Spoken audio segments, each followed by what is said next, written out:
উপদেষ্টা অধ্যাপক ডক্টর মোহাম্মদ ইউনূসের হতাশা প্রকাশ ও পদত্যাগ করার ভাবনা প্রসঙ্গে নানা আলোচনার জন্ম হয়েছে।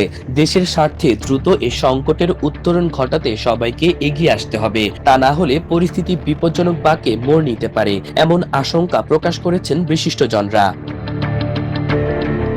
বিশ্লেষকদের মতে জুলাই গণঅভ্যুত্থানের পক্ষের দলগুলোর সমর্থনে অন্তর্বর্তী সরকার গঠিত হয়েছে।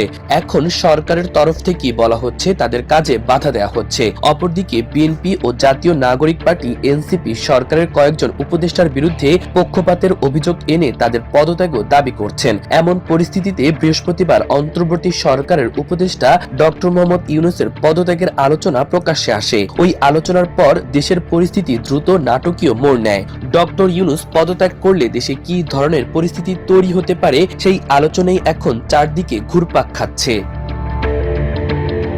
এ বিষয়ে বিশিষ্ট অর্থনীতিবিদ ও রাজনৈতিক বিশ্লেষক অধ্যাপক ডক্টর মাহবুবুল্লাহ বলেন, এই মুহূর্তে প্রধান উপদেষ্টা পদত্যাগ করলে তা দেশের জন্য ভয়ঙ্কর সমস্যা সৃষ্টি করবে। ওই সমস্যা থেকে বেরিয়ে আসার মতো সক্ষমতা দেশের নেই।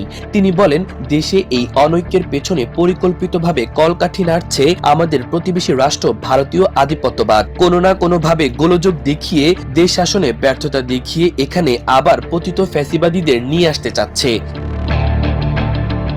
প্রায় একই ধরনের মন্তব্য করেন সুশাসনের জন্য নাগরিক সুজন সম্পাদক ডক্টর বদিউল আলম মজুমদার। বর্তমানে রাজনৈতিক ও অর্থনৈতিক প্রেক্ষাপটে ডক্টর মোহাম্মদ ইউনূস পদত্যাগ করলে দেশে বড় ধরনের ছন্দপতন ঘটবে বলে মনে করেন তিনি। বদিউল আলম মজুমদার বলেন, দেশ একটি অকার্যকর রাষ্ট্রে পরিণত হবে। এর ফল হবে এতটাই ভয়াবহ যে আমরা এবং আমাদের পরের প্রজন্মকে মাসুল গুনতে হবে। পরিস্থিতি মোকাবেলায় জুলাই গণঅভ্যুত্থানে যুক্ত সব শক্তির ঐক্য প্রয়োজন মন্তব্য করে তিনি বলেন, দুর্ভাগ্য তারা এখন একে অপরের সঙ্গে দ্বন্দ্বে জড়িয়ে পড়ছে। ফ্যাসিবাদ বিরোধী শক্তির মধ্যে এই দ্বন্দ্ব যত বাড়বে প্রতিপক্ষ ততই সুযোগ নেবে। এছাড়া জুলাই অভ্যুত্থানের পর দেশের মানুষ এক নতুন বাংলাদেশের স্বপ্ন দেখেছে। ওই স্বপ্ন ধূলিসাৎ হয়ে যাবে।